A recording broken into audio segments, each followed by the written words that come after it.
Also a bit to play out at the Gold Coast Suns. They've already been very busy, Falk. But Bailey Humphrey continues to be talked about a lot, despite Craig Cameron's denials publicly, privately, no doubt about that. Their staunch stance remains. They say he won't be traded. Melbourne and Hawthorn are clearly some of those clubs that are interested.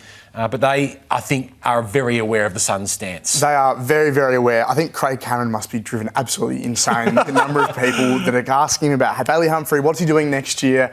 And Bailey's been playing a few cards behind the scenes and publicly as well. We've seen him meet with a couple of clubs.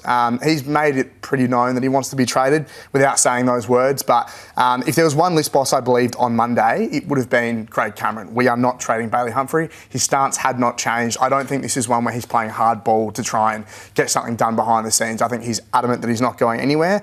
But obviously, if you're Melbourne and you're Hawthorn and you have a player coming to your doorstep saying, hey, I want into your club next year, they're doing their due diligence. They're going to try and make it work, but I just can't see it happening. Is there a Victorian-based club that needs Humphrey the most, Dicko, in terms of Melbourne, Hawthorn and Collingwood are the three clubs that have been strongly linked to him the most? Carlton, early doors, but it doesn't look like that's going to happen. But out of the D's and the Hawks and the Pies, who could really do with Bailey Humphrey most pressingly?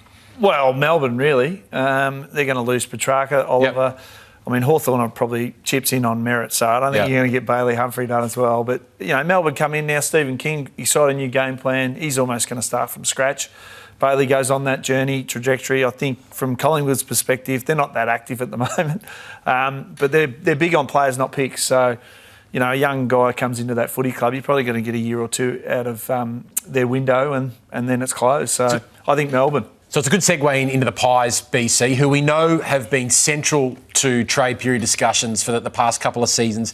As Dicko mentioned, pretty quiet, has to be said, so far. Should they be more active? Yeah, it's a tricky one for the Pies because I think they're a bit damned if they do, damned if they don't. Like, they've been very aggressive in the past and a lot of people have been critical of them for potentially going too hard and loading up on this list that they've got. And we know that they've traded future first for Lachie Schultz and Dan Houston, so they don't have a first-round pick in this draft. That leaves them with less capital, I suppose, and I guess their link to Clayton Oliver I saw as a little bit of a desperation move. Like, they're trying to go shopping for $10 players with $5 notes, basically, to sort of draw a comparison. So I think they are limited and they have to sort of work around the edges. We know that they want Jack Buller. He's going to be a replacement for Brody Myercheck, so that sort of shores up their key forward stocks. And then how do they get involved elsewhere to try to get sort of a cheaper kind of budget player to bring in? And potentially that could have been Clayton Oliver. That seems unlikely. It feels like he's going to go to the Giants. Jack Steele, who Dicko spoke about before, I think would have been a pretty good target and someone that could kind of help build out their midfield a little bit. Nick Daicos is desperate for help in there. So I think Collingwood is very aware that they need to improve their list, but they just don't have all the toys right now to make it happen. And I think they're also probably in the back of their minds gearing up for next year when Zach Butters, Ben King, some of these big dogs become available. They want to have all their chips in next year to make that happen. This is where your pro scouts at the club, that's when they earn their money. Because you've got to find that money ball player. You've got to find that speed in the midfield. No disrespect to Collingwood, they're up there again this year, so you can't criticise them in any way. But Pendlebury goes another year, Steel Sidebottom goes another year. These guys through the middle of the ground, like you need to get some young youth, speed around them. So finding that player that's not getting an opportunity at another club, and it's not going to cost you a lot, but you can actually inject them into your midfield, because that's where I reckon they need their biggest support right now. And Collingwood are not going to land, as you said, they're not going to land a big fish right now with the capital they got. I like that, $10 and $5.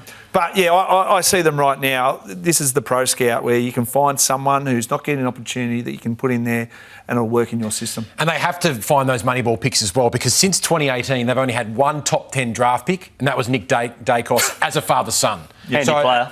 A very handy player, no doubt about that. But they've gone down the Sydney-Geelong route where they have been going for the constant top-ups, and it's worked as well, and Collingwood have one of the oldest list profiles this season that we've ever seen.